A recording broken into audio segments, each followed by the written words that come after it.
David Richard Berkowitz, known also as the son of Sam and the 44 caliber killer, is an American serial killer who was convicted of 8 separate shooting attacks that began in New York City during the summer of 1976.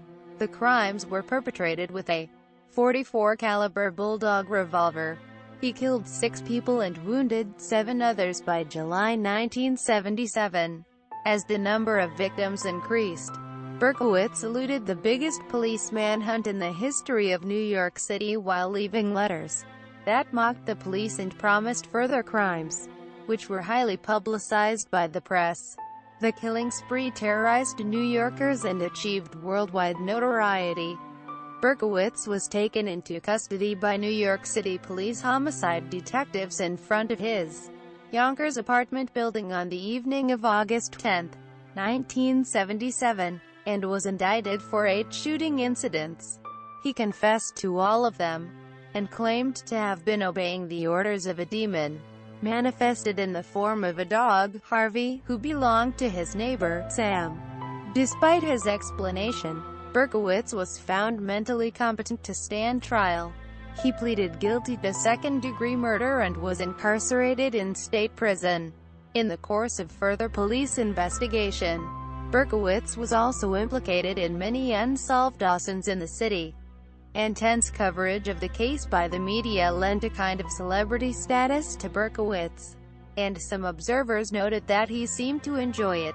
In response, the New York State Legislature enacted new legal statutes, known popularly as Son of Sam laws, designed to keep criminals from profiting financially from the publicity created by their crimes.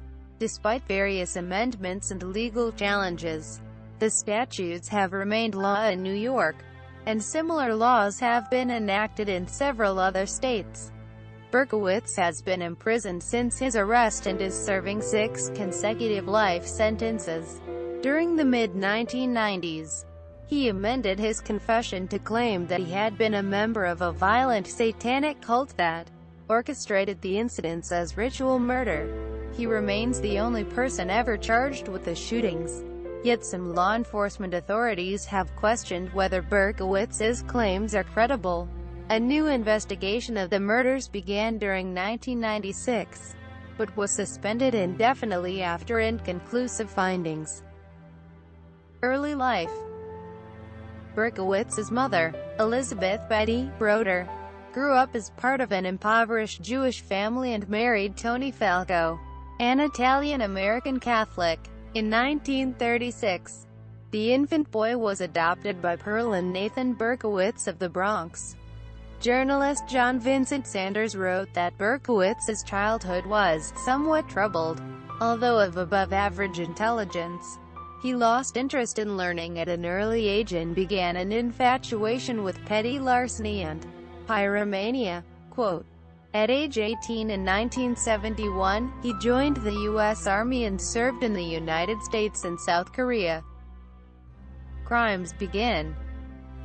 During the mid-1970s, Berkowitz started to commit violent crimes.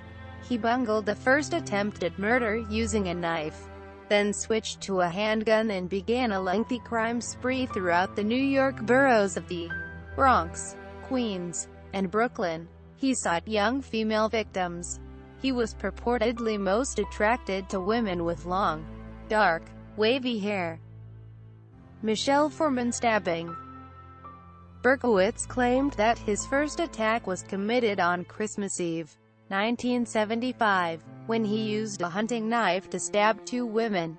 One alleged victim was never identified by police, but the other was teenager Michelle Foreman, whose injuries were serious enough for her to be hospitalized. Donna Lauria and Jody Valenti shooting. The first shooting attributed to the son of Sam occurred in the Pelham Bay area of the Bronx, at about 1:10 a.m. on July 29, 1976. Donna Lauria, 18, and her friend Jody Valenti, 19, were sitting in Valenti's Oldsmobile, discussing their evening at Peachtree's, a New Rochelle discotheque.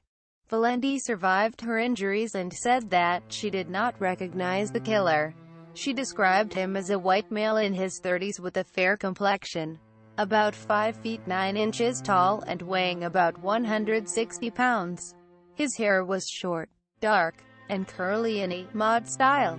Quote, Carl Denaro and Rosemary Keenan shooting. Forest Hills Gardens, Queens. Most of Berkowitz's activity was in Queens, though he lived farther north in Yonkers. On October 23, 1976, a similar shooting occurred in a secluded residential area of Flushing, Queens, next to Bone Park. Carl Denaro, 20, and Rosemary Keenan, 18, were sitting in Keenan's parked car when the window suddenly shattered. I felt the car exploded. Police determined that the bullets embedded in Keenan's car were .44 caliber, but they were so damaged and deformed that they thought it unlikely that they could ever be linked to a particular weapon. Denaro had shoulder-length hair, and police later speculated that the shooter had mistaken him for a girl. Keenan's father was a 20-year veteran police detective of the NYPD, causing an intense investigation. As with the Loria Valenti shooting, however, there seemed not to be any motive for the shooting, and police made little progress with the case. Many details of the Denaro Keenan shooting were very similar to the Loria Valenti case, but police did not initially associate them, partly because the shootings occurred in different boroughs and were investigated by different local police precincts. Donna DeMasi and Joanne Lamino shooting. Donna DeMasi, 16, and Joanne Lamino, 18, walked home from a movie soon after midnight on November 27, 1976. They were chatting on the porch of Lamino's home in Bellerose, Queens, when a man dressed in military fatigues who seemed to be in his early 20s approached them and began to ask directions. In a high-pitched voice he said, "Can you tell me how to get?" but then quickly produced a revolver. She was ultimately rendered a paraplegic. Christine Freund and John Deal shooting. During the early morning of January 30, 1977, Christine Freund, 26, and her fiancé John Deal, 30, were sitting in Deal's car near the Forest Hills LIRR station in Queens, preparing to drive to a dance hall after having seen the movie Rocky. 3 gunshots penetrated the car at about 12:40 a.m. In a panic, Deal drove away for help. He suffered minor superficial injuries, but Freund was shot twice and died several hours later at the hospital. Neither victim had seen their attacker. Police made the first public acknowledgement that the Freund Deal shooting was similar to earlier incidents, and that the crimes might be associated. Virginia Voskerichian shooting. At about 7:30 p.m. on March 8, 1977, Columbia University student Virginia Voskerichian, 19, was walking home from school when she was confronted by an armed man. She lived about a block from where Christine Freund was shot. Moments after the shooting, a neighborhood resident who had heard the gunshots was rounding the corner onto Voskerichian's street. He nearly collided with a person whom he described as a short, husky boy, 16 to 18 years old and clean-shaven, wearing a sweater and watch cap, who was sprinting away from the crime scene. The neighbor said that the youth pulled the cap over his face and said, "Oh, Jesus," as he sprinted by. There were no direct witnesses to the Voskerichian murder. Press and publicity.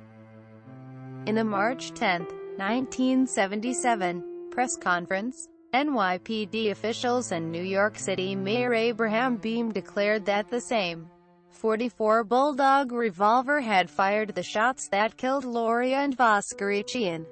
The crimes were discussed by the local media virtually every day. Circulation increased dramatically for the New York Post and Daily News. Newspapers with graphic crime reporting and commentary. Crimes continue. Alexander Isa and Valentina Siriani shooting. At about 3:00 a.m. on April 17, 1977, Alexander Isa, 20, and Valentina Siriani, 18, were sitting in Siriani's car near her home in the Bronx, only a few blocks from the scene of the Loria Valenti shooting, when each was shot twice. Siriani died at the scene, and Isa died in the hospital several hours later without being able to describe his attacker. Police said that the weapon used for the crime was the same as the one which they had suspected in the earlier shootings. Crime scene letters. Son of Sam letter.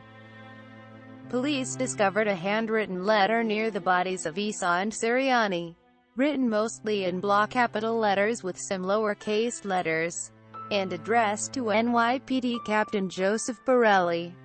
I am deeply hurt by your calling me a women hater. I am not, but I am a monster. I am the son of Sam. I am a little brat. When Father Sam gets drunk, he gets mean. He beats his family. Sometimes he ties me up to the back of the house. Other times he locks me in the garage. Sam loves to drink blood. Go out and kill, commands Father Sam. Behind our house some rest, mostly young, raped and slaughtered. Their blood drained, just bones now. Papa Sam keeps me locked in the attic. 2. I can't get out, but I look out the attic window and watch the world go by.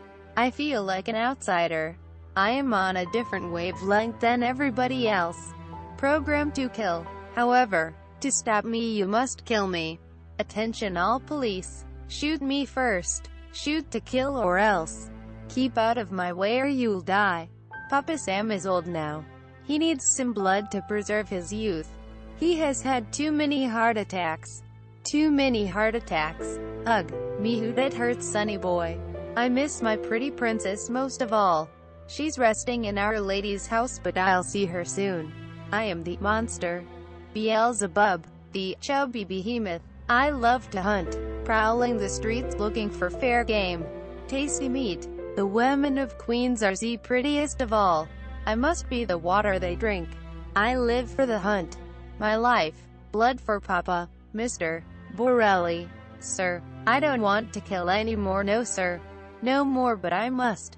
Honor thy father. I want to make love to the world. I love people. I don't belong on earth. Return me to Yahoos. To the people of Queens. I love you, and I want to wish all of you a happy Easter. May God bless you in this life and in the next, and for now I say goodbye and good night. Police, let me haunt you with these words. I'll be back. I'll be back. To be interpreted as bang, bang, bang, bang, bang. Ugh, yours a murder, Mr. Monster. At the time, police speculated that the letter writer might be familiar with Scottish English.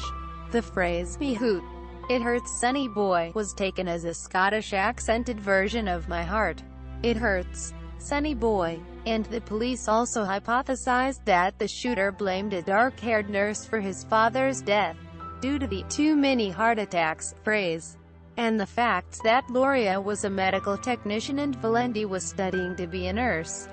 The killer's unusual attitude towards the police and the media received widespread scrutiny. Psychologists observed that many serial killers gain gratification by eluding pursuers and observers. The feeling of control of media, law enforcement, and even entire populations provides a source of social power for them. Letter to Jimmy Breslin. Hello from the gutters of N.Y.C., which are filled with dog manure, vomit, stale wine, urine and blood. Hello from the sewers of N.Y.C., which swallow up these delicacies when they are washed away by the sweeper trucks. Hello from the cracks in the sidewalks of N.Y.C., and from the ants that dwell in these cracks and feed in the dried blood of the dead that has settled into the cracks. J.B. I'm just dropping you a line to let you know that I appreciate your interest in those recent and horrendous 44 killings. I also want to tell you that I read your column daily and I find it quite informative. Tell me, Jim, what will you have for July 29th? You can forget about me if you like because I don't care for publicity. However, you must not forget Donna Loria, and you cannot let the people forget her either. She was a very sweet girl, but Sam's a thirsty lad and he won't let me stop killing until he gets his fill of blood. Mr. Breslin. Sir, don't think that because you haven't heard from me for a while that I went to sleep. No, rather, I am still here, like a spirit roaming the night. Thirsty, hungry, seldom stopping to rest, anxious to please Sam. I love my work. Now, the void has been filled. Perhaps we shall meet face to face someday, or perhaps I will be blown away by cops with smoking 38s. Whatever. If I shall be fortunate enough to meet you, I will tell you all about Sam if you like, and I will introduce you to him. His name is Sam the Terrible. Not knowing what the future holds, I shall say farewell and I will see you at the next job. Or should I say you will see my handiwork at the next job. Remember, Ms. Loria. Thank you. In their blood and from the gutter, Sam's creation. 44. Here are some names to help you along. Forward them to the inspector for use by N.C.I.C. Underneath the Son of Sam was a logo or sketch that combined several symbols. The writer's question, "What will you have for July 29th?" was considered an ominous threat. July 29th would be the anniversary of the first .44 caliber shooting. The New York Daily News published a letter a week later, after agreeing with police to withhold portions of the text, and Breslin urged the killer to surrender himself. The dramatic article made that day's paper the highest-selling edition of the Daily News to date. More than 1 million copies were sold. Sal Lupo and Judy Placido shooting. On June 26, 1977, there was another shooting. Sal Lupo, 20, and Judy Placido, 17, had left the Elphas discotheque in Bayside, Queens, and were sitting in Lupo's parked car at about 3:00 a.m. when 3 gunshots blasted through the vehicle. Neither Lupo nor Placido had seen their attackers, but 2 witnesses reported a tall, dark-haired man in a leisure suit fleeing from the area. One claimed to see him leave in a car and even supplied a partial license plate number. Stacy Moskowitz and Robert Violante shooting. The first anniversary of the initial .44 caliber shootings was approaching, and police established a sizable dragnet that emphasized past hunting grounds in Queens and the Bronx. However, the next and final .44 shooting occurred in Brooklyn. Early on July 31, 1977, Stacy Moskowitz and Robert Violante, both 20, were in Violante's car, which was parked under a streetlight near a city park in the neighborhood of Bath Beach. Moskowitz died several hours later in the hospital. Violante survived, although he lost vision in one eye and retained very limited vision in the other eye. The Moskowitz-Violante crime produced more witnesses than any of the other Son of Sam murders. There was one direct eyewitness who was not an intended victim. During the shooting, 19-year-old Tommy Zano was parked with his day 3 cars in front of Violante's vehicle. Moments before the shooting, Zano caught a peripheral glimpse of the shooter's approach and happened to glance in his rear view mirror just in time to see the actual shooting. Zano clearly saw the perpetrator for several seconds due to the bright street light and full moon, and later described him as being 25 to 30 years old, of average height, 5 feet 7 in to 5 feet 9 in, with shaggy hair that was dark blonde or light brown. Zano said that the shooter's hair looked like a wig.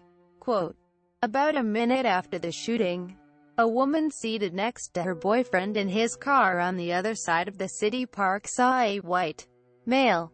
Soon after too, 35 a.m., a man who was later given the pseudonym Alan Masters was driving through an intersection a few blocks from the park. Masters was nearly struck by what he described as a yellow Volkswagen Beetle that sped through the intersection without its headlights activated as the driver ignored a red light. Angered and alarmed, Masters followed the Volkswagen at high speed for several minutes before losing sight of the vehicle. Masters described the driver as a white male in his late 20s or early 30s, with a narrow face, dark, long, stringy hair, several days' growth of dark whiskers on his face, and wearing a blue jacket.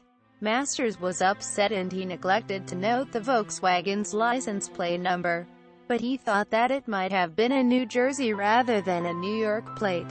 Violante encountered a very similar man, because he and Moskowitz were in the park shortly before they were shot.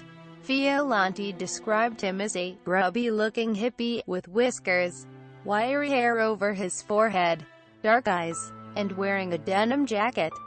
Thomas Scully stated that he was sitting in Alley Pond Park on Winchester Boulevard at dusk with a female friend when a yellow Volkswagen Beetle approached his car door to door and only 3 inches apart from his vehicle, which did not have its engine running.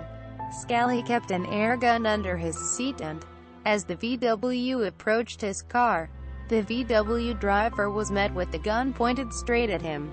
At first, he appeared to be a light-skinned black male, but he also appeared to be wearing a stocking over his face. The driver of the VW quickly started his car and gunned it in reverse out of the parking lot.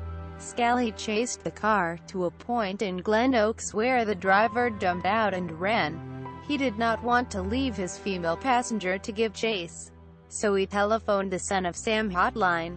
Detective Richard Carroll from the Son of Sam task force, and Scully's former baseball coach, later told Scully that he had indeed seen the Son of Sam. Glen Oaks was later revealed to be the home of Berkowitz's sister and was close to the site of the Donna DeMez and Joanne Lamino shootings.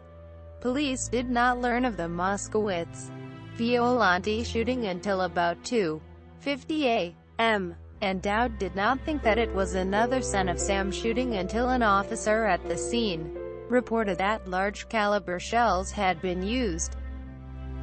Arrest in Yonkers. Suspicion and capture. Local resident Casilia Davis was walking her dog at the scene of the Moskowitz and Violante shooting when she saw patrol officer Michael Cataneo ticketing a car that was parked near a fire hydrant. Eustace asked the Yonkers police for some help tracking down Berkowitz. According to Mike Novotny, a sergeant at the Yonkers Police Department, the Yonkers police had their own suspicions about Berkowitz in connection with other strange crimes in Yonkers, crimes that they saw referred to in one of the Son of Sam letters. To the shock of the NYPD, they told the New York City detective that Berkowitz might just be the Son of Sam. The next day, August 10, 1977, police investigated Berkowitz's car that was parked on the street outside his apartment building at 35 Pine Street in Yonkers. They saw a rifle in the back seat, searched the car, and found a duffel bag filled with ammunition, maps of the crime scenes, and a threatening letter addressed to Inspector Timothy Dowd of the Omega Task Force. Police decided to wait for Berkowitz to leave the apartment, rather than risk a violent encounter in the building's narrow hallway. They also waited to obtain a search warrant for the apartment, worried that their search might be challenged in court. The initial search of the vehicle was based on the rifle that was visible in the backseat. Although possession of such a rifle was legal in New York State and required no special permit, the warrant still had not arrived when Berkowitz exited the apartment building at about 10:00 p.m. and entered his car. Detective John Falotico approached the driver's side of the car. Falotico pointed his gun inches from the temple of the person of interest, while Detective Sergeant William Gardella pointed his gun from the passenger's side. An alternate version claimed that Berkowitz's first words were reported to be, "Well, you got me. How come it took you such a long time?" Quote, "Police searched Apartment 7E and found it in disarray, with satanic graffiti on the walls. They also found diaries that he had kept since he was 21, 3 stenographers' notebooks, nearly all full, wherein Berkowitz meticulously noted hundreds of arsons that he claimed to have set throughout New York City." Confession. Berkowitz was interrogated for about 30 minutes in the early morning of August 11, 1977. He quickly confessed to the shootings and expressed an interest in pleading guilty.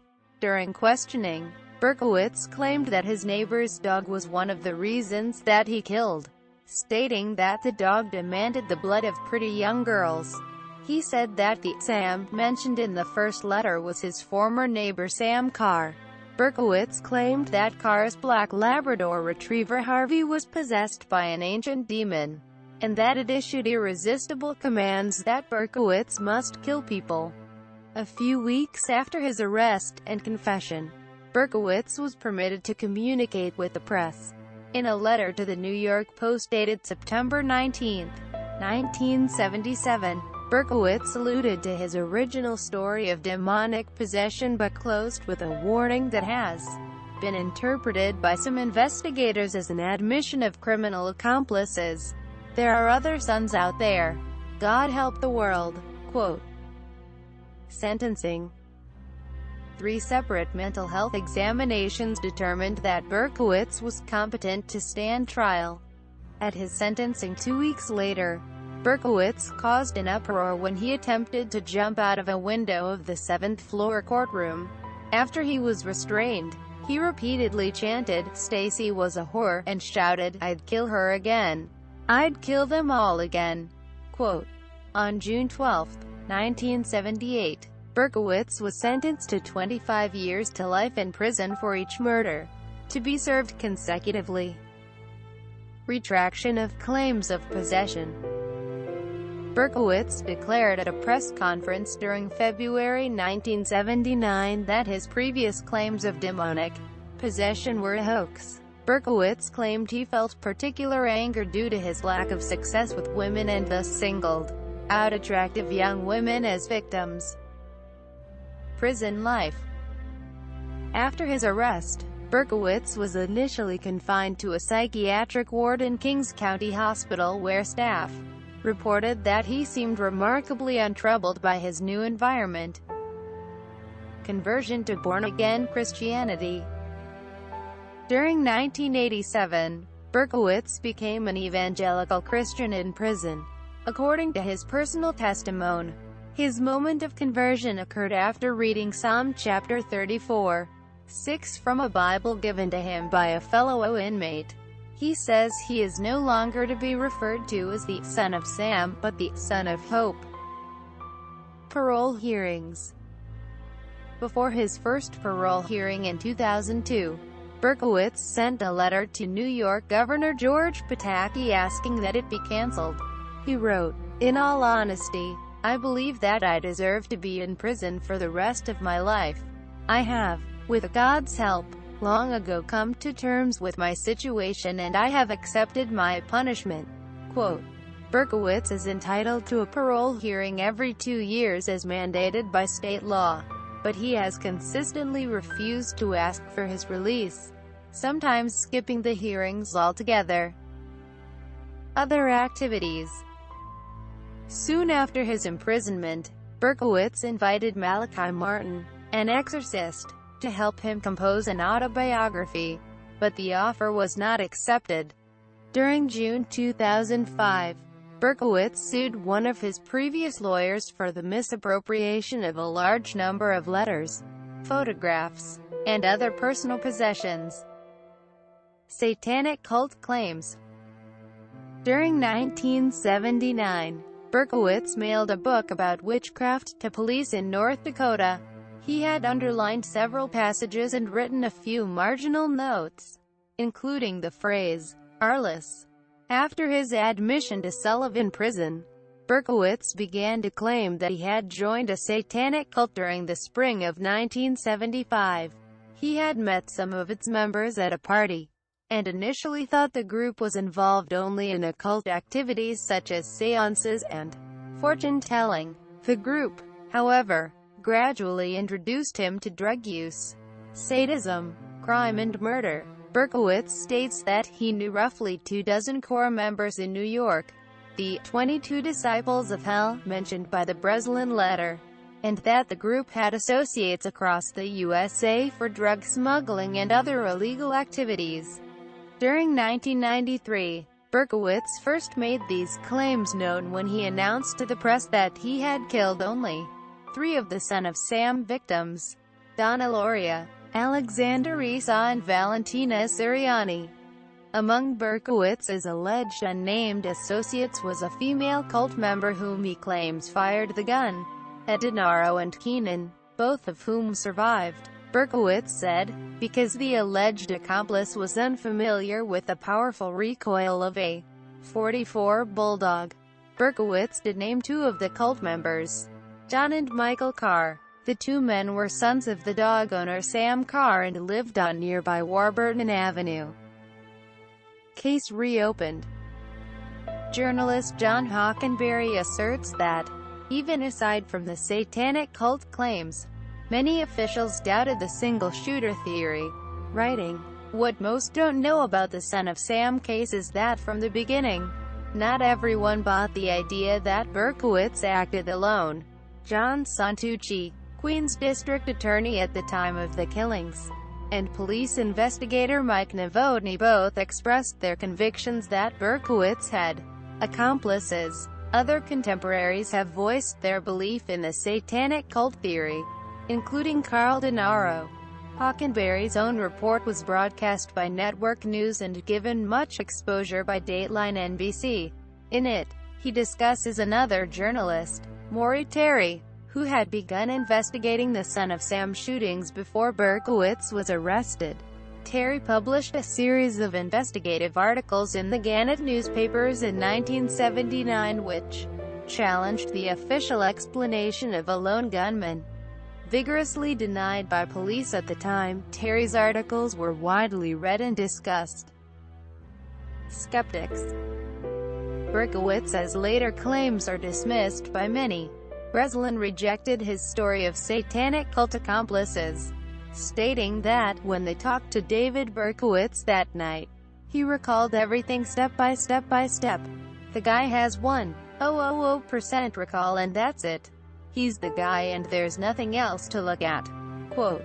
Skeptics include a former FBI profiler, John E. Douglas, who spent hours interviewing Berkowitz. He states that he was convinced Berkowitz acted alone and was an introverted loner, not capable of being involved in group activity. Quote, the case in Yonkers has never been brought before a grand jury, nor has Berkowitz ever testified to his satanic cult claims under oath or been cross-examined about his version of events in a trial. Legacy. Decades after his arrest, the name Son of Sam remains widely recognized as that of a notorious serial killer. Nasa Moskowitz, who previously had not hidden her hatred of Berkowitz. Legal impact. After rampant speculation about publishers offering Berkowitz large sums of money for his story, the New York State Legislature swiftly passed a new law that prevented convicted criminals and their relatives from making any financial profit from books, movies, or other enterprises related to the stories of their crimes. The U.S. Supreme Court struck down the so-called Son of Sam law for violating the First Amendment's right of free expression in the 1991 case of Simon & Schuster, Inc. v. Crime Victims Board, but New York produced a constitutionally revised version of the law in the following year. In popular culture, Jimmy Breslin, in collaboration with writer Dick Shop, published a novelized account of the murders. 44. Less than a year after Berkowitz's arrest, The Spike Lee drama Summer of Sam was released during 1999 with actor Michael Badalucco in the role of Son of Sam. Son of Sam has been popularly and mistakenly associated with the contemporaneous song Psycho Killer by Talking Heads, a cartoon composite of Berkowitz and the breakfast cereal icon Toucan Sam. Was featured in Green Gel's comedy rock video Serial Killer by the name of Toucan Son of Sam, but was later removed under threat of a copyright lawsuit by the Kellogg Company. The 2016 book Burn Baby Burn by Meg Medina is set in New York during 1977, when Berkowitz was captured. Her book depicts how fear of being one of the Son of Sam victims affected the daily lives of people living in New York City during this time.